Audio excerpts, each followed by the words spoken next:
Okay. Oh, yes, you are.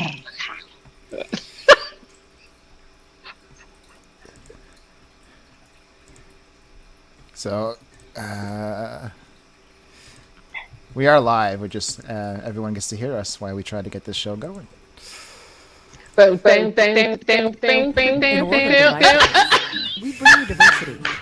In a world of hate, we bring you love. In a world of fear, we inspire you to live. And now, laughing, loving, and alive with your hosts Rain Thomas, Elmer J. Howard, and Dr. Kevin.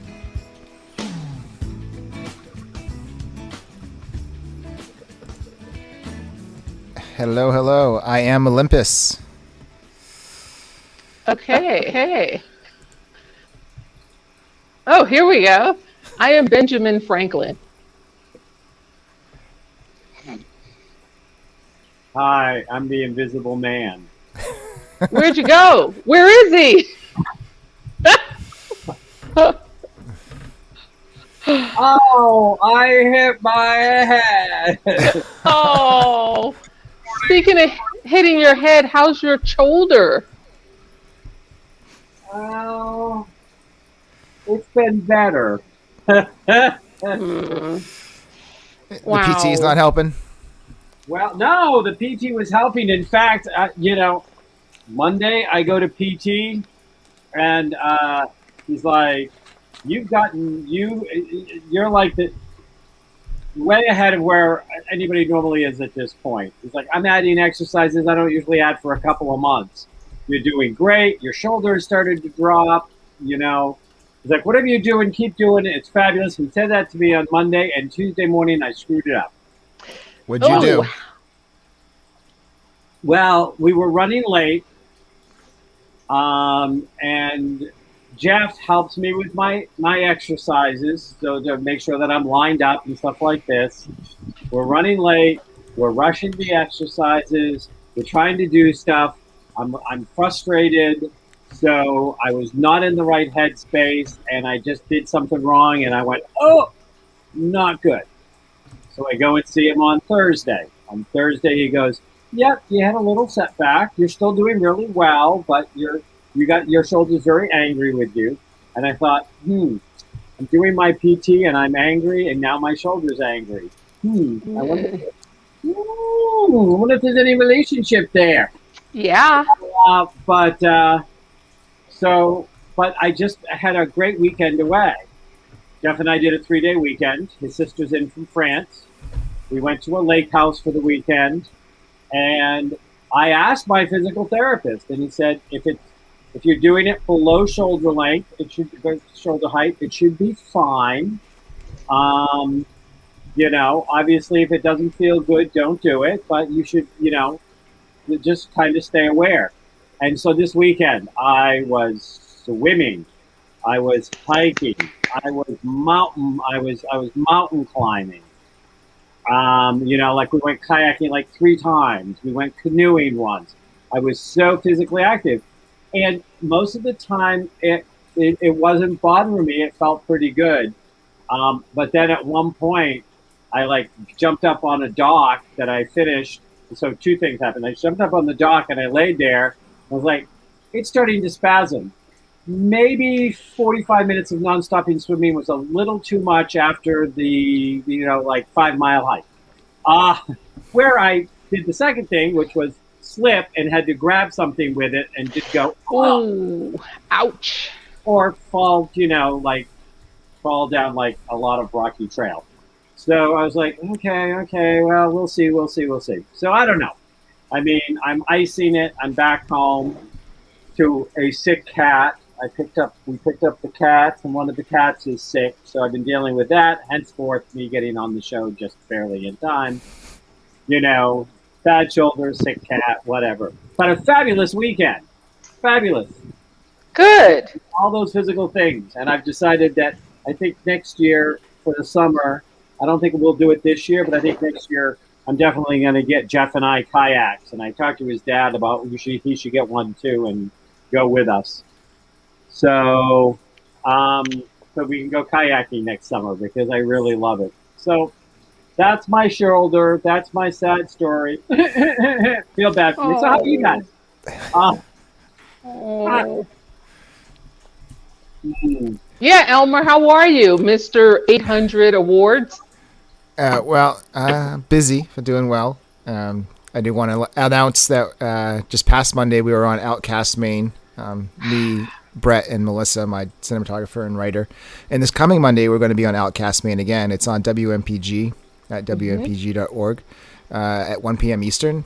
This time, this coming Monday, they're doing the cast and myself. And so that's available on their website too for streaming if you miss it. So definitely people should check that out. It was a good interview. And things keep rolling in. We're up to 42 awards now for Kings and Queens. Excellent. I'm jealous, but excellent. I love that. We're very happy for your success, Elmer. When are you buying something for us?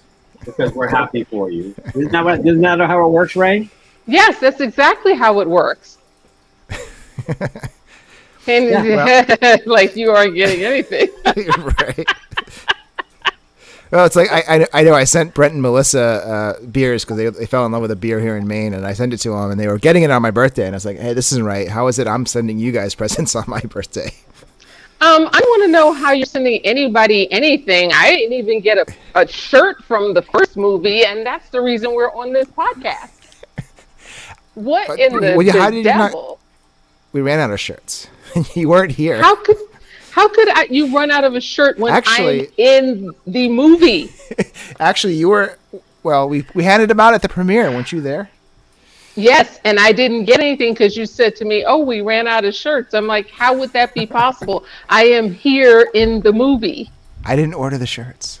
That was Stan. Mm-hmm. Okay. Yeah. Strike 7. So what's the name of your next movie? 101 Ways in Which I Passed the Buck by Elmer J. Howard. Oh, that would be awesome. Yeah. Instant viral. Come on in. So, Rain, how's your last few weeks been? You got some good news. I've been watching. Share. Yeah. So, yeah, I scored a couple of commercials, but I also scored a principal role in what is a sitcom. I started shooting last month, actually, and I can't say the name. I can't give any details, obviously, until they decide, what they're going to call it, when they're going to show it, where it's going to be. But I can say that I play opposite of someone who is very well known. So that should be fun. And the 2 commercials, I can't talk about one, but the other one I can kind of talk about. I think they haven't released it yet. So maybe I'll just wait till the next show because they haven't released it. I shot it already, but they haven't released it. So, you know how that goes. I don't want to be the one to spill it. They might have something big because everything now is, video like this and you're shooting everything. And in my mind, it's already out there, but it might not be out there. So I'll play it safe and wait till the next show. So you did very good not mentioning the name of the big star that you are opposite of in this sitcom. Yeah, I can't. I can't. I signed a piece of paper and I'm not trying to look at an attorney. And I'm happy you signed that piece of paper because I would not want that cat to get out of the bag. Get it? Yeah, okay, it's Dr. Kevin, right? That's it right there. Let them keep wondering. I won't even tell people probably when it comes out, but I guess there's a third piece too. So I was in a film. I went to LA. They chose me to play this wonderful role of Clara. And actually the film is called Clara. And they finally, because COVID hit like a couple weeks afterwards, like boom.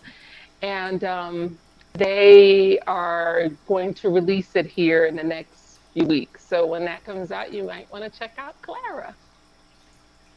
When you say Clara, I have to tell you what I think of because you had mentioned that before. And you can never mention it too often because you could mention it 5,000 more times and you're still not going to catch up as many times as Elmer talks about these awards. But that too. So but I have to tell you, every time you say that, all I can think of is Aunt Clara from Bewitched. And I can just see you polishing doorknobs and wearing some animal tail. Don't you worry about my knobs. You don't like having your knobs polished? I didn't say that. I said don't you worry about those. You missed that part. I miss nothing. Tony's probably like, yeah, I think I'm gonna hang up now. Tony, stick it out, stick it out. You're trying to prove how tough you are. Sticking it out is a good indication. So tell me, you know who I mean, right? You used to watch Bewitched. You never watched Bewitched? I've seen it like twice. It's the magic lady, right? The witch, she and Dan or whatever the guy. Darren. Darren. Yeah. See, I'm close. And Sam, and well, when you come to hang out in my hot tub and let me feed you all of my cherry tomatoes, which are just falling off the vine and ripeness these days, and yum. And give you my kitties, give you all sorts of like tongue massages because they just are aggressively affectionate. Oh, good. I love it. I will have to find an episode because I own all the episodes of Bewitched and show you one with Aunt Clara in it so you can get the reference. Okay. It's really funny because she's I will. really ditzy. And she accidentally brings Benjamin Franklin back from the past with a spell. And I said I was Benjamin Franklin. You were Benjamin Franklin. So I assumed, she really is making a joke about playing Clara. No. But I have to tell you, the movie is not a funny movie. It's an intense movie. The young lady who wrote it, she's phenomenal. She's intense too. And it's about miscarriages with slaves back in the South in the late 1800s and the effect it has on both men and women. But of course, nobody talks about that because there were so many other issues, with around that, situation. So it's intense. She did an amazing job. I am honored to play Clara. And I actually don't have any speaking parts, but you don't need to in this movie. So. Oh, you mean you didn't have to memorize a monologue? No, I didn't have to. No, I didn't have to memorize a 5-hour monologue just to be told that I can't do it. That's right, Elmer 42. You did. Award. You did it. You did it. I just had to cut it out of the movie. Yeah. I don't. He just begs to have you like go at him for this like heinous crime he committed. You memorize this thing, perform it perfectly, if you don't mind me saying, and then cut it out of the film. Well, she keeps forgetting I did use it in my director's reel. I did, and it was fabulous. But Dr. Kevin, the funny part? He's like, when I get there to do it, he goes, do you want to run through it a couple times? Maybe go. And it's like, no, because I was off book like the next. Once I got the script, I'm usually off book the next day. That's my craft, and to me, I take that very seriously. So he's like, oh, so you have it memorized? I'm like, yeah. And nobody else came that well prepared. Yeah, I don't work like that. I respect time and money. So, Rain, here is what I want you to remember as your standard comeback when he brings this up in the future. Elmer, if you had left mine in, you would have won more than 42 awards in the movie I was in. The reason you didn't win any awards is you cut out one of the premier best parts of it, you dunderhead, and now you brag about the fact that you made that mistake and all of those awards got lost, which you would have won. Do you want to bring it up again? I love that. And that's exactly my go-to. She's the one that actually brought it up before you got on. She was telling Tony about that history. Oh, well. Yeah, Tony knows me very well. So speaking of Tony, so you know how you see these old comic book ads of the skinny little kid who the bully is kicking the sand on and he brushes it off and then he goes and he finds this magazine and hope and he lifts these weights and he does all of these things and then he becomes this He-Man that gets the girl and and lives happily ever after. So I want you to keep that in mind as we introduce this next upcoming guest. I don't know if he got the girl. I don't know if he lived happily ever after. but shit, he's got some muscles. Right. Tony Pearson, Hello. America. There he is. Mr. America. Show us your cleavage. All the Americans have to show cleavage. That's not cleavage. Can't see it. I was gonna say, if you're a bodybuilder, you got cleavage that could make Dolly weep. Go ahead. A little bit of chest. Not a little bit. Come on, Tony. Don't be modest. Come on. See, Tony's a super linear, type A kind of guy, and him being my trainer some years ago, I used to really I would just go in after Tony every time we got together. It was entertaining. So was this show. Right. So, Tony, how many awards did you win for surviving training rain?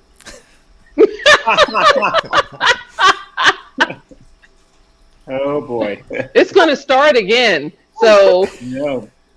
She was training heavy. She was a powerhouse, man. Did you just call her fat? She was serious How about much she's it. heavy? She was serious.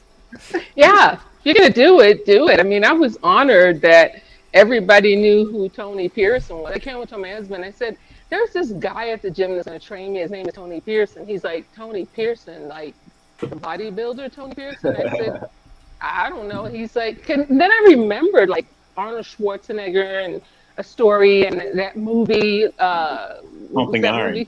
Pumping Iron, like that kind of stuff. And I said, yeah, I think that's him. And he goes, no, that can't be right because how he's at the Gold's Gym. I said, I promise you that's him. And we started. Gold's Gym in Las Vegas, not the Venice Gold's Gym. No, that's not my speed. Right. So, Dr. Kevin, do you want to start raking him over the coal? Well, do you see how they treat me, Tony? So, I did the little fun thing because for a lot of people, that is the old joke, the skinny kid, and then he goes and he lifts weight and he becomes a He-Man. And Jack LaLanne, was the man of the hour when the hour was in crinoline and poodle skirts. But people have different reasons, and I'm very interested of what started your journey to become, a world-class Mr. America weightlifter. Like, what was the impetus? What made you decide that this journey was worth it? Well, it started in high school. I joined the wrestling team, and I weighed about 132 pounds. But I was pretty muscular for a kid. And I joined the wrestling team my sophomore year, and one of my matches, I injured my knee really bad. So the doctor operated on it, and then he said, find a gym to rehab your knee. This is 1974. There's no physical therapy. So I went to my gym at high school in the weight room. And I would go there every day, start, pumping iron a little bit, and I started noticing my body changing really fast. And then I was pretty strong as a young kid too, so I started lifting weights every day, challenging the other members at the gym. And I started to grow, and then my wrestling coach said, hey, you want to go to your real gym? So he took me to this gym in St. Louis where I went to high school. And the owner of the gym, the very first day, he came over and he said, I'm going to train you. So I guess he saw some potential or something. I don't know what he saw. He was a crazy guy. He was a wild man. But from that day forward, I was a bodybuilder. So, and then about 9 months later, after I put on like 25 pounds of muscle, training with this guy every day, 6 days a week, I decided I was going to go to California, go to Gold's Gym in Venice, California, because that's where all the great ones, Arnold Schwarzenegger and all the Lou Ferrigno, that's where they're all trained. And that's what I said. I'm going to California. I packed my little suitcase and moved out west. I had one little suitcase. So I made it to Muscle Beach. And once you're there, you get hooked. That sounds romantic. I don't know about that. It was very challenging, put it that way. I was gonna say, yeah, romantic. Nothing personal, Tony, but I never got anything romantic about that story so far. Never I. It was a little suitcase. Maybe I'm just daydreaming because I'm like, was it a little suitcase or was it a little suitcase because you were so muscular? You know, It was a little suitcase. I was so poor. Maybe that's. I get that. There was not much to put in that suitcase. I get it. A lot of hope. I had hope Yeah. in the case. That's good. Rain, don't be a size queen. Let him move on. Well, Oh my God. So we're back to my knobs, right? Yeah. so I, I mean, there are some things that people pursue that take a lot of funding, a lot of money. I mean, you can't be a race car driver without getting a race car, or having access to one. Or there are some things that there's a lot to, there's a lot of periphery expenses to doing that. But as you said, you had a little suitcase. You went to California first, and you ended up on Muscle Beach. How does one make money, or do you get sponsors? Do you get funding, or do you just have cougars to pick up the check because you're young and muscular? It's a legitimate question. I mean, you move It's legitimate. you moved to California. You're poor. I mean, and you're lifting weights. And I don't know who pays you to lift weights. I mean, Well, when you go to California and you're in complete unknown, you weigh about 160 pounds. So I was pretty much homeless for a while. And I worked out at the weight pit, and the guy let me train for free. And I was living on tuna fish, coffee, and water. Chips or donuts. I mean, genetically, I was gifted because I still managed to gain muscle size, even though training in the hot heat in the sun in the weight pit. So it took a long time before you mentioned money. What money? There was nothing. When you're an unknown, I'm around the best bodybuilders in the world. So who am I? Who is this kid from St. Louis at 19 years old? He's a nobody. And most people told me I would never become a champion. And then one day on Muscle Beach, well, first I met Arnold Schwarzenegger. He discovered me on Muscle Beach. So that was the beginning. That was the turning point. But still, I didn't have any money.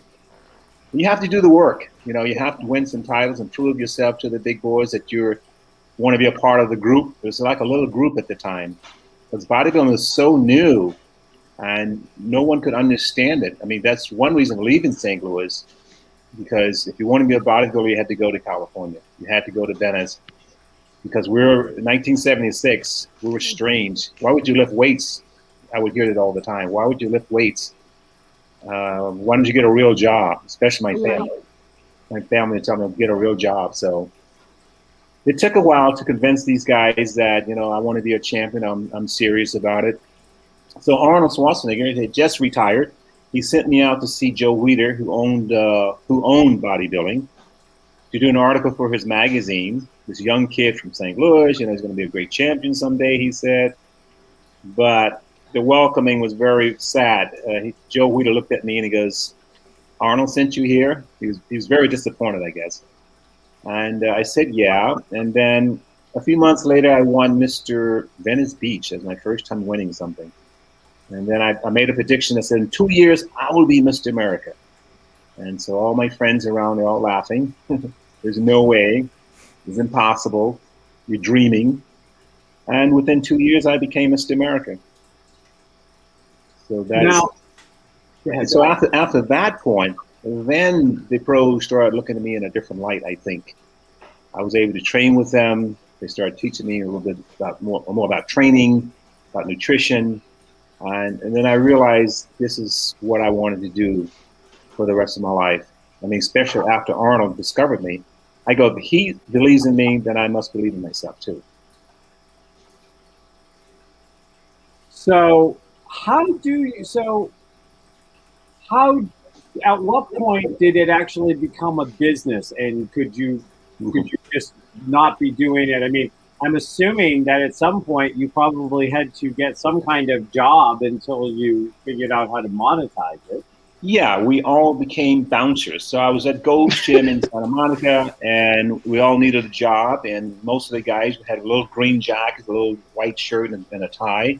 And we worked all the special events. We worked the at the Forum in Inglewood. We did the Keeper Choice Awards. We did the Grammys. So we were security for all those places. I mean, I met a lot of stars. I'm standing next to Robert Conrad, my favorite hero, and I'm like, oh my God, but I can't say anything because I'm security. He's standing next to me. You know what I mean? Telus Savalas at the time, the bald head guy, and like, oh my God, Telus Savalas. I said, all of them. John Wayne come to the front door, and I said hello to him. He goes, howdy, and he kept walking. There's a lot of stories. I worked the concert at the Forum with Stevie Wonder playing the piano up there. I'm standing right next to the stage. That's my position for the night. Chaka Khan comes off stage. She stumbles off stage. I had to grab her and put her back on stage. And so we work in security. That's how I paid the bills. You work all night, and then you kind of train at the gym all day, and you made just enough to survive another day. And there's still no money. You're not going to make any money until you turn. I won Mr. America. Still, there's no money involved. So eventually, a couple of years later, I turned pro. I won Mr. World in New York. From there, you get a free pass to go to London to compete for Mr. Universe, which I came in second. So now, it's starting to happen. And then the following year, I went back and won it.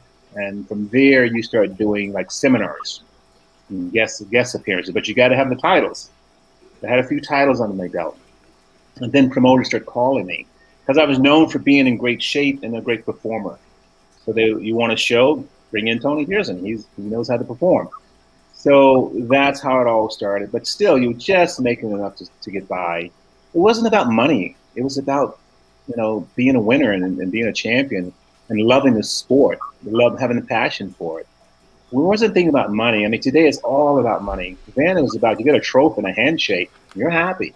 You have the title. So it's a different mindset in the 70s and the early 80s. I mean, bodybuilding was brand new. You have to realize it was brand new. I was on Good Morning America in 1978. Was in 78 after I won Mr. America. And the questioning the girl was asking, you could see just how new it was. He goes, why would they put baby oil on their body, she asked. Ken Sprague, who was the owner of Gold's Gym. And he said to give a better reflection of the muscles when he flex. It's like a piece of art on the wall. There's always a light on it. Same thing with the body as we transition from pose to pose. So bodybuilding is an art form. It's not just building muscle. People go, oh, you lift weights. There's a science behind it. The way I look on stage was completely designed and organized by myself on how I wanted to look. I created the body that I wanted to present to the world. And that takes a lot of time, a lot of years, a lot of homework, and I had some of the best coaches in the world, thank God. So bodybuilding, we get looked at as weightlifters. We're not weightlifters. I call myself an artist. I try to create this unique look. I'm not a very big guy, and a small frame, small hips, small wrists, but on stage, I give the illusion of being much, much, much bigger. So that's the art form. And your presentation and your posing and the oil and the music, all these things come together, the symmetry, the balance of the muscles, the separation, the detail, the muscularity. All these things creates a world champion bodybuilder. Problem is, once you get to the top, everybody wants you out. So it gets even hit 10 times harder. You have to work 10. After 20 years, I survived it. But you have to work that hard to stay at the top. So you said something earlier about, it wasn't about the money. It was about the trophy. It was about the win. It was about this passion. You got to be passionate about it. This is a job you can't be lazy to do. This required twice a day, every day, 6 days a week for 20 years. Imagine that, training twice a day. And you mentally have to be up for it. It's a mind game. Some guys, they turn to drugs, alcohol, injuries, depression, all these things because they can't keep up. Their heart and their minds can't keep up. So it's only the strong survive this one. There were one of the reasons I was pushing for like the time frame of when you started to when you got to a point where you could do what you love and get paid enough to live by doing. Not so much become a millionaire or things like this. Is I always feel like out there watching this right now or watching this in one of the replays, there's going to be somebody that either is or has a kid or a child that is or knows somebody who is making this. I love this. I want to be a bodybuilder. I want to be this. I want to do this. And I feel as though that those of us who have achieved goals, which looking at us now might look like it was easy or it wasn't a big deal or, stuff like this. I find a lot of times that putting out like what is realistic. If you go in and you say, I'm going to have to do this probably 5 to 7 years before I'm going to get to a place where, maybe I can do this, then you can have a mindset of a pacing. And that was more my curiosity, the pacing. If somebody watching this right now said, I'm working out twice a day, 6 days a week, and I'm thinking about heading to Venice Beach, when would they start to when would it not be for them anymore? Would their boat have passed it by? After 2 years, after 3 years, after 5 years? You know what I'm asking? Yeah, the time has completely changed. We didn't have social media. We had a magazine or the library for information. And these kids get endorsements now from IG, posting every day or commercials. They're getting a lot of things from online, social media helping them to survive. In my day, from 1976 until 1981, I didn't make any money from bodybuilding, nothing. There was no exhibitions, no seminars. I didn't have the titles yet. So once you got the titles, and then I was making enough to pay the bills around 1983 on. And that lasted until 1994. Never got rich, just barely escaped through to pay the bills. Like I said, it wasn't about the money. It was about enjoying what you're doing. I got to travel the world for free, basically. Guest pose, been some very interesting places I've seen. So, and I was loving what I was doing, and it's healthy. That was my passion. To kids today, it's very easy. You get a YouTube channel and you get enough followers and you get a paycheck every month. Mm-hmm. There was no social media. You pray to God that you're in the magazine next month. Mm-hmm. It came out every 6 weeks, and I would run to the stand to see Muscle Fitness, Muscle Power Builder, and see if I was in the magazine. Because if you're not in the magazine, you're nobody. There's no other way getting publicity. So times completely changed. A young kid today who starts out, I know guys who's never been on a stage and they make tons of money just from YouTube or IG. So they get a paycheck every month. And to me, that's easy. But they don't understand, that money's not going to continue to come because they're going to get older and they never competed. And all the young people coming up are going to take their place. Mm-hmm. We had to really do the work. I mean, being a Ghost Gym run the best pros in the world, if I didn't prove myself to them, they're going to throw me out of the gym. This kid's nobody. There's the door. You can take it. And I understood it. I got it. They tell you one time to do an exercise, and this is how it's done. They don't repeat it. So it was tough. Only the strong survive. And my trainer back in St. Louis kind of prepared me for that. He said, you're going to go to California. It's going to be rough. You better be ready for it. And I was ready. The way I was raised, we'll talk about that later, but I was conditioned to be ready for it. And I was enjoying it. Not that it was a challenge twice a day. I was happy to do it. I was loving it. It was like I was in heaven. At the gym, that was my life. Just so happened I made a career out of it. Yep. I've had people say to me before, they'll go, well, what do you do for work? And it's like, I don't do work, I do joy. I get up every day and I get paid to be me. It doesn't get any better than that. Right. And I think that that's what everyone should be striving for, is we all have a value within us. And there's nothing wrong with getting that value monetized so we can be in our joy and our passion.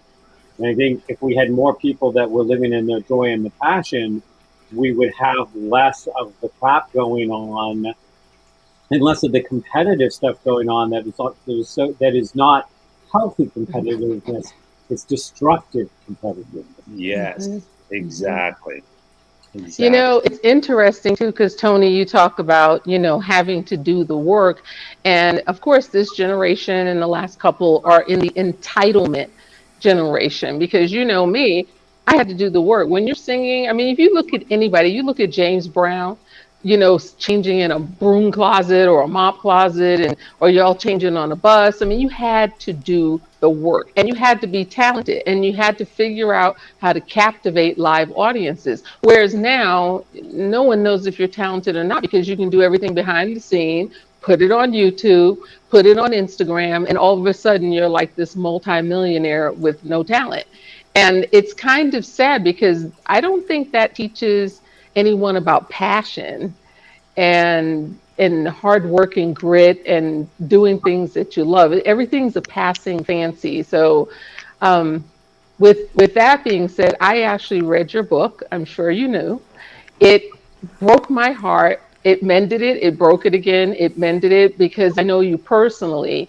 And I knew you came from a tough place and a rough start, but I didn't know it was anywhere like that, because I can actually understand that from my own personal background. But the fact that you made it to anywhere based on your very meager beginnings, that in itself, I'm going to send you a trophy. I'm going to make it myself and mail it to you. I don't know what I'm going to call it. I think I'm going to call it the Driven statue or something. Yeah, but it's impressive. I appreciate that. I appreciate it. Yeah, it's. Do you have the book to show us? I do. Yeah, it's a cover Driven, and that's me on the cover when I was 3 years old. And what I see is a frightened little kid's face. I was tortured for 12 years. So that's the place I came from. So when I got to George Turner's gym and got to California, training was fun. Yes, training is hard work, but I was enjoying it compared to what I've gone through. And I said that many a times. Where I've been, this is nothing. So, and what's happening today, the kids don't get in it. They don't understand discipline. Yeah. They don't, you got to have a discipline, because life throws you a curveball once in a while. And as they get older, they're going to figure that out. YouTube and IG is not going to save you. You have to deal with real issues in life. And you don't have the backbone because you never experienced, hardship before. So that's a thing kids really need to think about. They can't communicate well. They text you. Mm-hmm. You had to talk to people. You have to understand. Read body language. 70% of what you say is with your body, of the tone in your voice. They can't communicate. So I'll text you. So it's just a lot of things. Like I said, times have changed so much. I never could imagine it's going to be at this level today.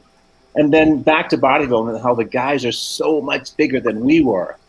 And, Arnold was the biggest guy on the planet. When he discovered me that day, I was looking up at this guy. Oh my God, it's huge, And I'm 19 years old. I'm, maybe 160 pounds soaking wet. And he was a monster. But now they're much, much, much bigger than he is.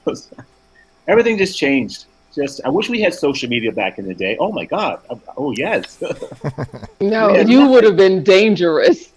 Yeah. I was the Michael Jackson of bodybuilding. I would have been posting every day, and I had fans all over the world, You would have been doing so much posting, you wouldn't have had time to work out. There you go. Yeah, you're right. Between sets, excuse me, I gotta post this.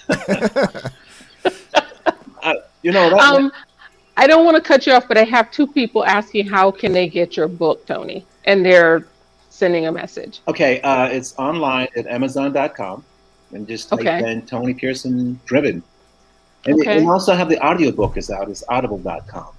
You can listen to my voice now. Yeah, it just came out, so you can hear me recite my childhood. Good. Yes, I'm going to get that too. The most painful thing I ever done is to actually sit there and recite it. So, because you're living and all the emotions come back and you thought you got rid of them. You thought bodybuilding saved me. It didn't save you. It's still there. People don't realize the pain and trauma, it stays in your skin, in your body, in your stomach, and it's in your mind. It's locked away, but it comes back very quick. Mm-hmm. And, Well, it may have also been the most healing thing you ever did. yes, it was very healing. And I remember the days driving home, I have to record or write the sad parts, and I would cry. And then the other days I'm coming home, oh my God, I won the trophy and I won Mr. Universe, and this is going to be a fun day, to write. So, yeah, it depends what I was writing about that day. It's so strange. So the situation is now we just did the documentary on my life, and we went to Memphis, Tennessee, where I was born and raised and lived in the shack. So when you go back to those places where you actually was living, and it's so incredibly painful. I went back to Memphis, that little shack. It was back in the woods. It was tucked away, and I'm standing there like just a few weeks ago, and like, oh my God, I'm here. And you could feel the energy. You could feel it. And then I went to St. Louis and all what I went through there. So everything that I did, and the documentary should be out at the beginning of October, I think. I think they're going to do a really good job on, it's like a survival story. It's an inspirational story. Because I can have one kid out there to turn their life around and find something they enjoy doing and be passionate about it. You don't have to be a bodybuilder. You don't have to be a weightlifter. You want to dance, music, whatever it is, but it's something you got to love to do. And that should be your outlet. And it's healing too. Bodybuilding did a lot for me mentally and physically as well. Well, in some ways, I would suspect that the stronger you got, the more it may have made that inner child of yours that was so tortured and traumatized feel safer, because he was able to better feel like he could protect himself. Yes, working out had a lot to do with that. And it was a secret, though.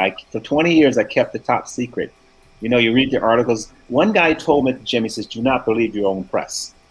So in other words, leave your ego at the door. Mm-hmm. So I would read these articles about me, and some of it was really fantastic.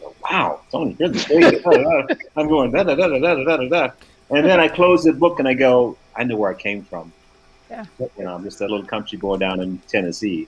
So I know. And then I got the terrible articles where he's the worst Mr. America ever. He's this and he's that. He's the champ. He's skinny. He don't have any calves. They go on and on and on. And you have, when you're 21 years old and you hear that you read this about yourself, it's really painful. Really goes deep to the heart. But the way I was raised, I said I will show them. I always come back and go, I'll be back. I will show you. And even today, I won a show last year. I'm still trying to show them that I belong. So, it's a fight to the end. It's a fight to the end. You got your critics, you got people who like you and people who don't like you. So it's tough. Like I said, if this book could help just one child, one person, one adult to face their own issues from childhood, because it's all tucked away. And I said for 20 years, I never told anyone about this. I had my girlfriends, I was engaged, blah, blah, blah. They didn't know my story. They never knew my real story. And then a few years ago, 2018 or something, I just started writing.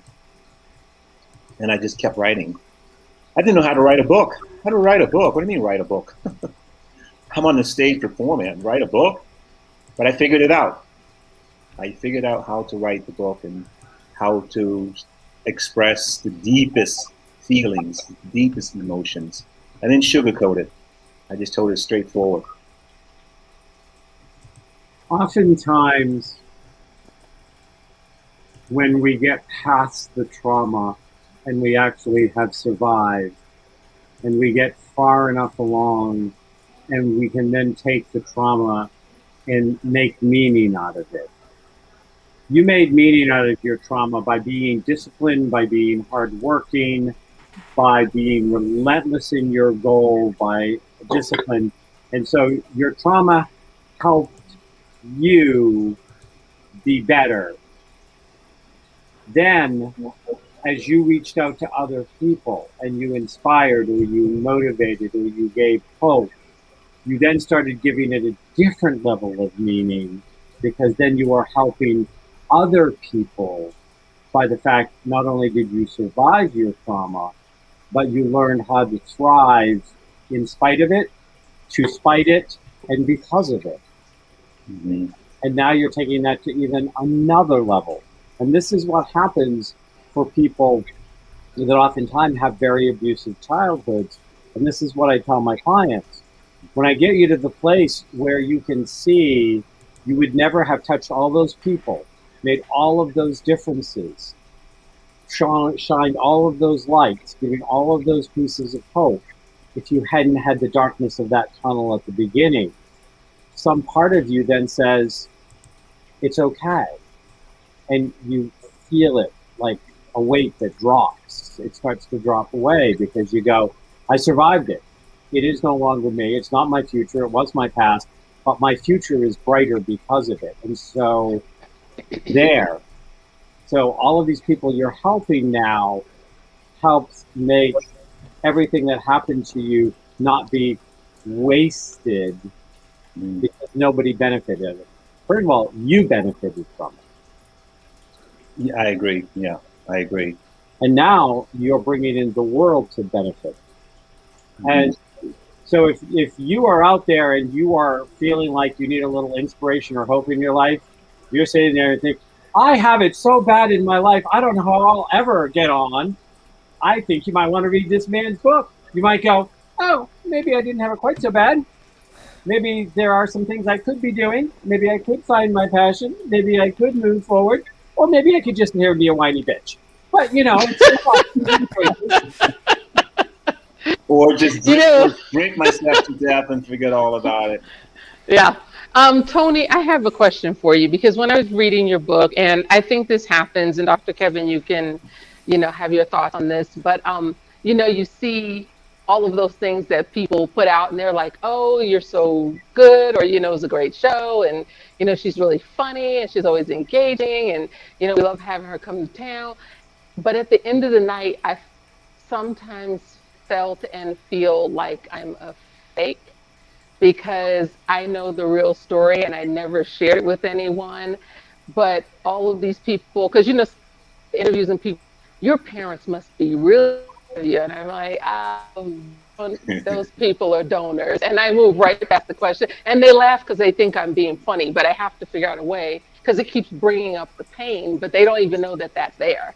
Did you have that when you open up those articles talking about how great you are and the whole nine? Does it sometimes make you feel like, you know what, I'm faking this? Yeah, I was faking it for 20 years. Yeah. I mean, my girlfriends didn't even know. Yeah. I mean, no one knew. And the owner of Gold's Gym recently said in a text to me, he was such a nice, quiet young man. I had no idea what he had gone through. He read the book, page to page. He goes, I just had no idea. You covered it so well. And then I said to myself, I'm living a lie. I'm living a lie. Right. I'm living a lie. I was lying to everybody. Yeah. And then you kind of get involved in bodybuilding and fans around the world, and it's sending all these nice things, and you kind of get caught up in it too, a little bit. And I never forgot him from Tennessee, but you're trying to get rid of it. You're trying to push it aside. It's not there anymore. It never happened. So many times in my mind, I tried to erase it. How can I erase my beginning? How can I have the mom and dad that I wanted? How could I? Right. Why could I, just be normal? And I had no personality when I got to California. I was in trauma. I was just shocked. I couldn't hold a conversation with anyone. I always had my head down. I just saw a video of me from winning Mr. Venice Beach. Some guy videotaped it from Australia. And I was watching me. I posed. I had my head down. I walked off the stage. I had my head down. And when they handed me the trophy, I raised up for a second. I was walking around my head down the whole time. I was just like numb.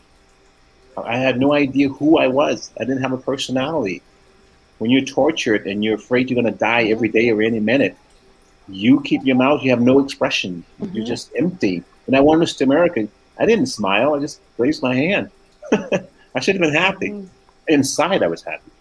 So I was living a lie the whole time. And I just felt bad that I can't continue to live this lie. And that's when I started writing. So once the book was done, we're going to put it on Amazon. And my friend, she had her finger on the button. She goes, "You want me to push it?" And I go, "I don't know." I go, "Push it." Because now you're exposed. You're completely exposed now. Mhm. But I feel free from it. Now I'm okay. I mean, Good. I can laugh about the story, even though it's real, but now it's just a story. Good, because you've inspired me to do the same thing, and I'll work on that at some point. Yes. You know, and that's We got to make a movie. You give And I'll play me, and I'll say what I damn well please. You write your own script. That's right. Elmer, don't worry about it. Rain and Tony and I are going to make a movie, and we'll send you a free ticket to the opening. And I want a T-shirt. But this is one of the important things, and it's one of the that I sometimes talk about, how we all have closets of some kind that we have to come out of.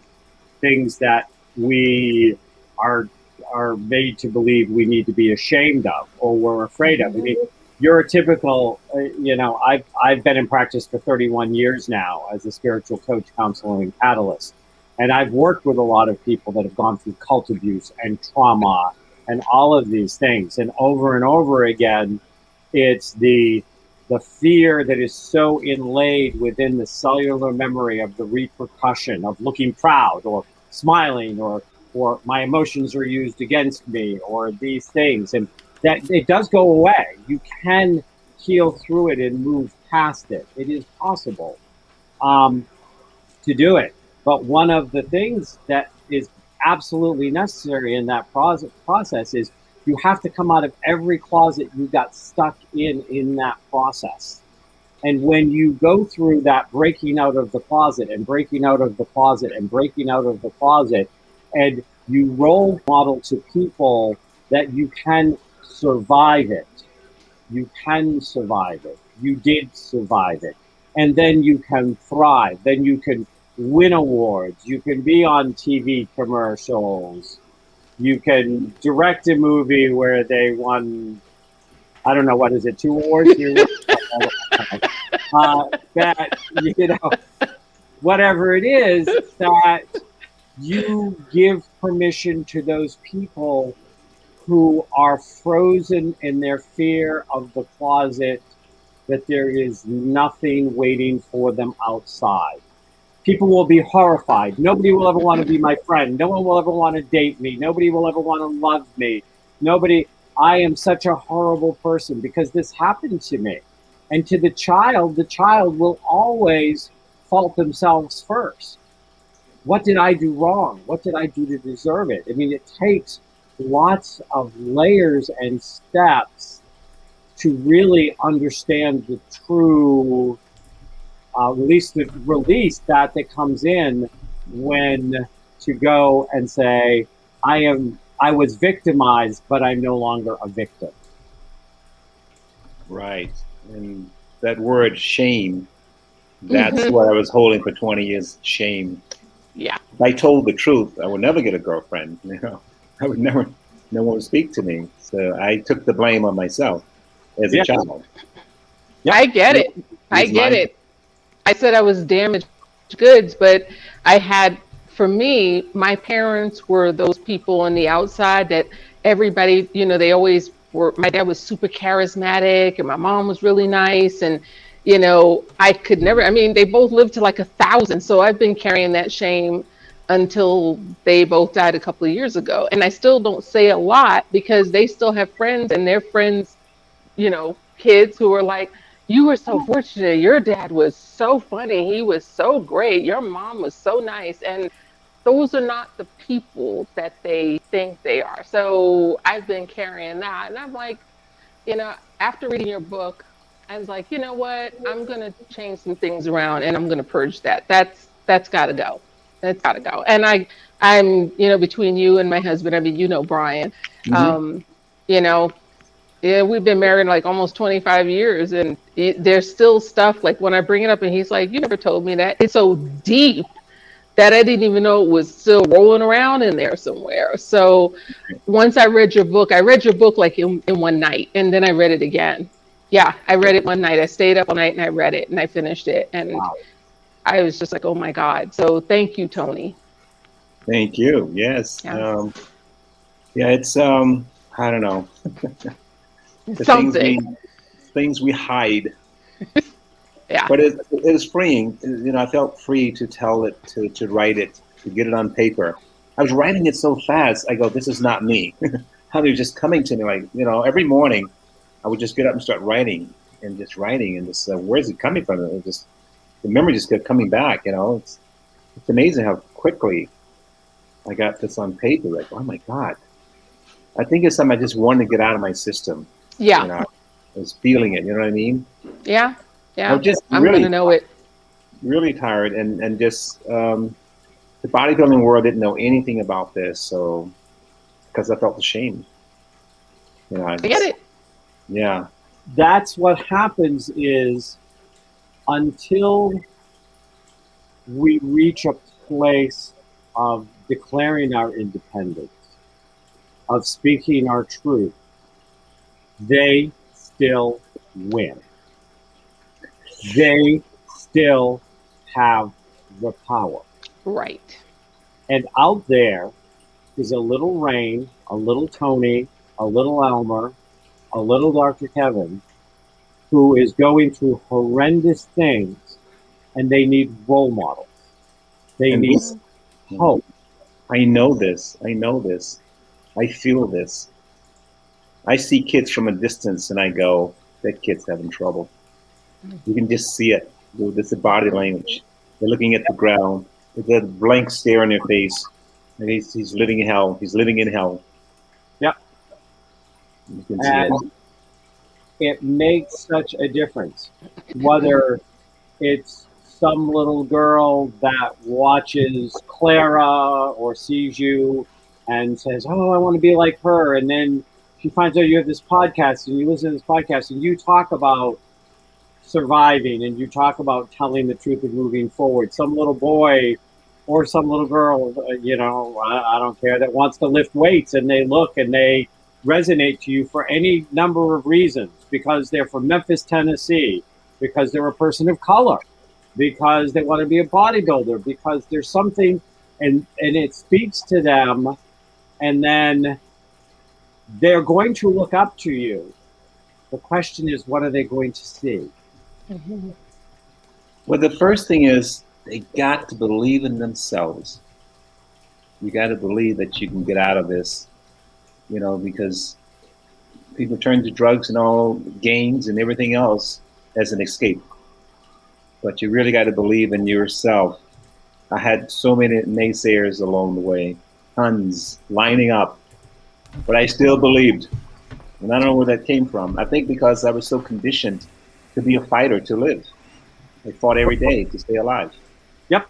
And that could be it. It could be that a lot of times, whatever it was, and someday you may remember, but I would bet, as we used to say in the old Maine woods I grew up in, I would bet you dollars to donuts that you found somebody who inspired you, some fighter, something that said, I can hook it. Because oftentimes when we're getting our ego and our value and our worth destroyed by the people who are supposed to be building us up or tearing us down, the people who are supposed to teaching us how to live are oppressing us and suffocating us, that we find somebody. It might be an imaginary character in a book. It might be somebody on a TV show. It might be somebody in a magazine. But we see something and we believe in them before we believe in ourselves. And can I butt in? That was Muhammad Ali. There you go. See, I knew there'd be somebody.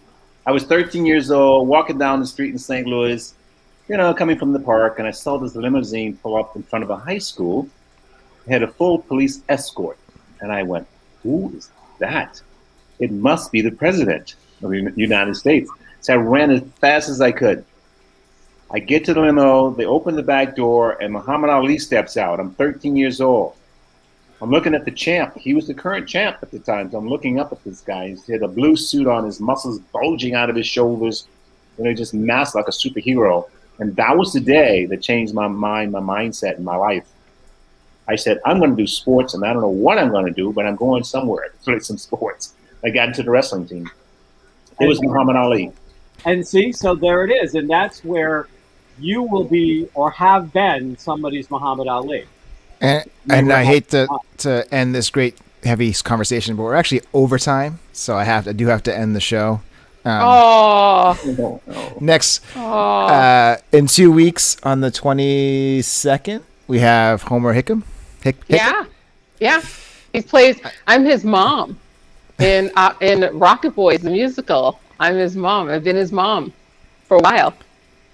So join us next week, and it sounds like we should have Tony back, because it sounds like we have a lot more to talk about. We do, and I see some people are commenting that they're ordering your book and they know who you are, or their dads knew who you were, or somebody's dad was a bodybuilder, and so yeah, we need to have you back. Okay, yeah, I would love that. Yes. Even if you didn't, you're gonna come on anyway. I've been back.